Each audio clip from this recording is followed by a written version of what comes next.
Hi, I'm Eric Smith with Assured Flow Solutions from Houston, Texas. Today I'll be talking about all the interoperability of the Wolfram language with cloud services, platforms as a service, and how we are leveraging that to build a lab information management system for our flow assurance lab. I'm Eric Smith. I work at Assured Flow Solutions down in Houston. And this is my 20th year using Mathematica and the Wolfram language. The first 10 years, I thought all that Mathematica was good for was symbolic solutions and manipulation of equations. In fact, in grad school, I'd do all my symbolic work in Mathematica and then convert it to MATLAB code and do the numerics there. It wasn't until years 11 through 17 that I realized it was much more capable, including the numerical bits. And I would use file string manipulation every day, and then netlink just became very powerful for what I did at work. And in the last few years, I've really delved into the UI development, building front ends, utilities for the company. But every step along the way, I pretty much underestimated what the Wolfram language could do. And it happened again this year when I was building the Laboratory Information Management System, or LIMS. And so that's what I'll be talking about today. And what I'll be going through is a brief introduction of what a flow assurance lab is. But really, the main topic is building a data management platform. So I'll talk about what the issue was, what commercial options are available, and how this fits into our software package, Alex, that we built in-house that's all built on Wolfram language. And then I'll go through some of the details of the Wolfram language laboratory information management system that I'm building, what the database is, the storage, and how that works into our lab utilities. And then finally, I have some ideas of how the Wolfram framework, including cloud and desktop, can fit into the oil and gas industry perhaps a little bit better. So flow assurance, really basic explanation would be once you put a well in the ground, what you pull out can be kind of nasty stuff. A lot of bad things can happen between the well and the platform. Some of those things are hydrates, which are big ice-like structures made from methane and water. Here we have a picture of a couple waxes. You can see this one, when you turn the bottle over, fell to the bottom. This one didn't. So that's kind of hard to flow through a pipeline. Emulsions, if you have some water and that creates an emulsion with your oil, it turns into this nasty peanut butter chocolatey looking stuff that's also very difficult to flow. Other things we look at: scale, asphaltenes, chemical stability, material stability, corrosion, and general fluid characterization. So the problem with our data management system for the past 4 years, we've been running these experiments and then throwing the results onto the network drives. I think everyone would understand the problem there. You are very reliant on your folder structure. It's not very searchable. It's not even indexed in Windows. You can't query data. It's definitely not computable data. And there was kind of an incongruity with our lab and our data. So we have this very modern, state-of-the-art lab. It's very clean. It's actually a really nice place to work. But if you were to illustrate what our data look like, it's more like this. The information's in there, but good luck finding it. And so we needed to do more. What are some of our goals? Well, we need our data to be computable. We'd like to be able to query by what we've done for certain clients, or what we've done on a certain test, or by a property of a fluid. We want to be able to perform data analytics on past results, and also to provide insight based off of previous experiments and previous engineering work. So we're primarily an engineering firm, and we have a lab to kind of support the engineering work. And so we do these measurements, put that right into our simulations, and it would be good to get a new sample, say, oh, this looks a lot like one we did 2 years ago, and here were the results of our flow assurance engineering. And of course, we would like to streamline the lab process in general. When we get the sample in, it should be logged. All that logging information should be used when we go and run the tests and make the reports. And so there are a bunch of commercially available LIMS on the market, but my instinct is to just go open a notebook and try to start seeing what I can do from scratch. And that's when I have to check what I'm calling my Wolfram hubris. And by that, it's the belief you're more capable of creating a better product from scratch than those delivered by long-standing successful companies because you have the power of Wolfram technologies. I don't know who else has felt this way, but I know Wolfram Research does because they're building their own ERP. And I kept telling myself that when I was looking at LIMS solutions, well, I mean, they're making their own ERP, and ERPs are pretty terrible. So maybe there's something here. The difference is I'm not Wolfram Research. I'm a guy at Assured Flow Solutions. So we did look at the commercial solutions, and there are more than 200 products on the market. And the thing is they're ideally suited for repetitive tasks. So if you have 200 tests that you have to get through your lab, 5 different types of experiments, that's ideal for LIMS. And you just spit out the numbers and give it back. What we do is we have about 20 tests per week and on 70 different experiments. And that's a lot harder to configure. And additionally, we don't just take the output from the machines and hand it to the client. We do engineering work on that. We do additional calculations. We've been using the Wolfram language to support our lab for years. Those programs didn't convert over into a commercial LIMS system.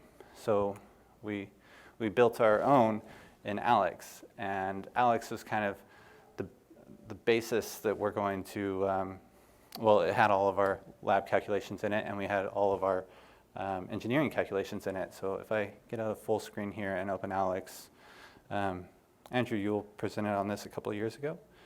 And the reason why Alex exists is that engineering firms tend to create piles of Excel spreadsheets and utilities and network drives with different versioning, version 1, version 2, version April 2018. And it's impossible to know what you're using, what you should be using. And so our founder and CEO kind of had the foresight to say, hey, we need to put all this information in one place, and it needs to be version controlled. Everybody needs to be using the same utilities so no mistakes are made. So we have all types of flow assurance calculations in here. And so this is a natural place to build our LIMS. Where do we go? Oh. Alex is what? Wolfram based? Word form? No, web form? No, this is actually a CDF. This is a Wolfram based. Wolfram based, yes. Yeah, we deployed this with an enterprise CDF. Yeah. Let me just do this.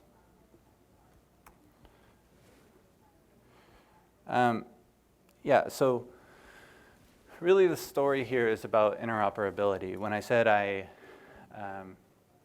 underestimated the Wolfram language, it was in its ability to talk to all these platforms as a service. So to build the LIMS, we're using cloud storage, AWS S3, and database connectivity, we're using MongoDB. And then when we're ready to report out, we were using Netlink, creating COM objects to talk to Excel, sending values over to Excel. But we're moving away from that and using report templates in the Wolfram language. And then miscellaneous kind of pseudo interoperability, working with files and exporting PDFs and potentially deploying to the cloud. So a few years ago, I saw the presentation, I think at WTC, of MongoLink. And it looks pretty full-featured. You can see there are quite a few functions associated with it. And so we got started with Mongo Atlas, and just to see what the Wolfram language could do with MongoDB. And we created 4 collections to keep track of our clients, our projects, our samples and tests. And we built some convenience functions in here. So if we want to find a sample with the sample ID, right, it will return the object. We could do more advanced queries. We're going to look for tests of this type done between these days. And we're going to return that object and get the samples out of that object and return the samples from the sample collection. And so fairly advanced queries can be built pretty easily.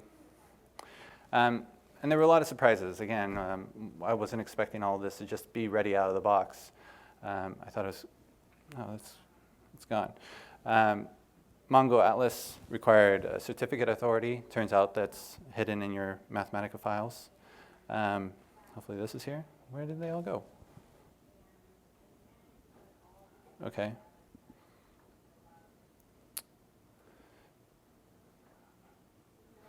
Well, it's not worth writing all of it here. There's a front end bug that when you open them, sometimes you basically click on the bracket on the right, the cell bracket on the right hand side. Oh, thank you. Perfect. Yeah, I haven't seen that. I guess I haven't been checking this in presentation mode. Yeah, so anyway, there's a Mongo default certificate authority file. I don't know if this has happened to you when you're Googling a solution. You find some syntax that doesn't look like Wolfram language code, and it's impossible to find Wolfram language code. What's really nice is I found out that JSON is really interchangeable with Wolfram language expressions. So if you use import string and you copy, this text from the help section of MongoDB, you can turn it directly into a Wolfram language expression. And similarly, when you're talking from Wolfram language back to MongoDB, you can write your association or whatever, your Wolfram expression, and export the string as raw JSON, and you get a JSON string. I didn't know how common that knowledge was, but I found it very useful. And if there's something that's not in MongoLink, you can always use external evaluate in Python, and that's how we actually got started. And it's really easy to use. PyMongo straight from the notebook, which is calling Python. Some of the things to realize is that there are constantly updates to MongoLink. That's good to see that. Stephen mentioned that last night, that there are even more coming in 12.1. One of the ones that I found from 11.3 to 12 is that you could only send dates as strings previously, and now it supports date objects. So now you can find all the samples entered in our database for the past 15 days, or whatever operation you want to use dates for. Now, cloud storage was tricky. Found out that there's this undocumented library called AWS Link, and we didn't know how we were going to deploy this. If we're going to deploy this in the cloud through EPC or through Enterprise CDF. And the problem is I had just switched to the pre-release of 12.0 and found out that AWS Link no longer contained the S3 functions. They moved to another undocumented library, external storage, which Stephen said last night is now going to be documented in 12.1. So there was this, what are we going to do in the meantime type of question. And I figured undocumented libraries wouldn't be supported in the cloud, so I looked at creating REST APIs with AWS. And this is where things got really messy, because AWS doesn't recommend that you use these. They say you should use their Java APIs if possible, but JLink is also not enabled in Wolfram Cloud. So I used their C# example code and thought for sure I was going to get stuck, that there would be no equivalent in the Wolfram language, because you had to take this different information about your content, the content type, the Amazon hash information, whatever it was, and then you have to do hashes of hashes of hashes in this HMAC base 64 encryption method, which luckily somebody on a Stack Exchange had helped me with. So anyway, you create this very complex header with all these different functions that I had pretty much never touched in my life in the Wolfram language, but when I needed them, they were there. And in the end, I was able to use REST APIs to push information to the cloud and pull it from S3 as well. For the report templates, like I mentioned, we were using Excel and creating COM objects and doing pseudo VBA code in the Wolfram language, which required a lot of manual coding to send each value to the correct cell. The creation of the spreadsheets were slow, and the most infuriating thing is that once you created this spreadsheet, it depended on if you opened it in Excel 365 or 2016, or if it was 32-bit, 64-bit, Windows, Mac. Every time we opened it, it wasn't lined up correctly. Graphs or plots would go over the margin, and of course there were no repeating blocks like we have in the Wolfram language templates. So now we write some templates that, we format the document, we create headers, footers, include our logo in there. We have our slots for the information we're passing from the kernel over into this new notebook. And we even use repeating blocks so that in the end, this is all made up data, so nothing secret here. We have a very nicely formatted PDF that does our linear and exponential fitting, and looks very similar to the documents that we were making by hand. The difference is this takes 2 minutes to make. Those other ones, took an hour. So some of the pros and cons. I enjoy staying in the Wolfram language, not converting from VBA to Wolfram language. The repeating blocks is really helpful, and being able to script the documentation formatting. The negatives, I saw John Foltz's talk this morning about DPIs and how that gets very confusing, and in fact, it does appear to be a bug that when you set your M's or your printer points to try to get it the right size in your template or your PDF, it doesn't go exactly where you want it to go in the right size, and you actually have to do a bit of guess and check formatting.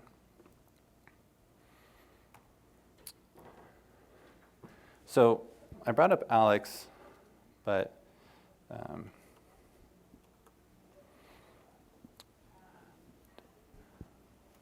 I wanted to show the utilities that we have. So we have kind of the starting point is our lab entry utility, where we can update information about our clients, our projects, our samples, associate samples with projects, and clients with projects, etc. And then once all that information is entered, we can go to one of our lab utilities.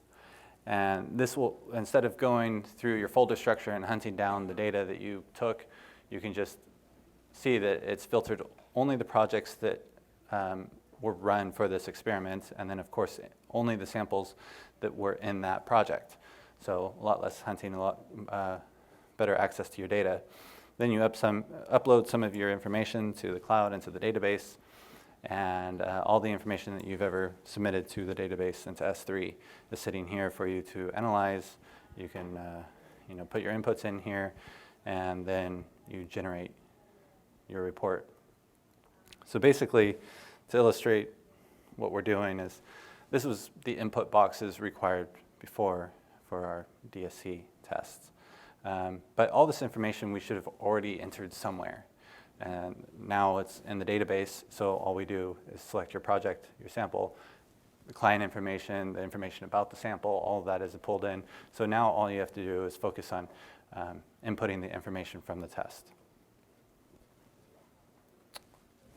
So some thoughts on the Wolfram Cloud.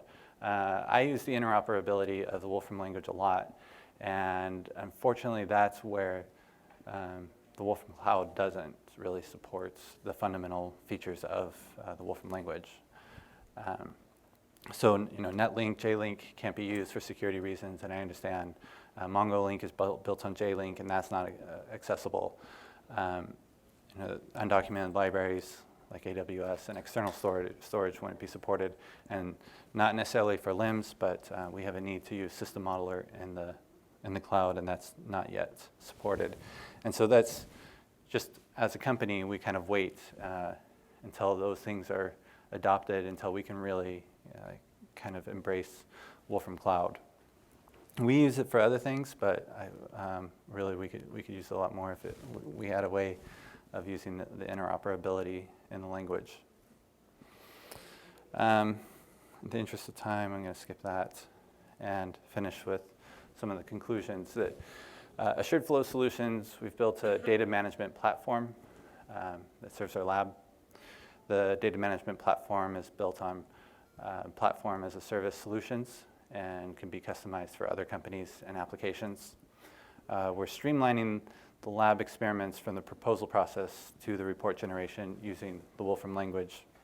And the interoperability in the Wolfram language is powerful and more complete than I imagine most people think it is. It's a testament to Wolfram's vision of maintaining a development platform that doesn't require library hunting. And I put this quote in here from John McLuhan's blog post. Figuring out how other people want to use tools and creating workflows that are broadly useful is one of those long-tail development problems that open source typically leaves to the user to solve. It was really nice to be able to open up a notebook and have everything that I needed. So with that, I'll take any questions. Thank you.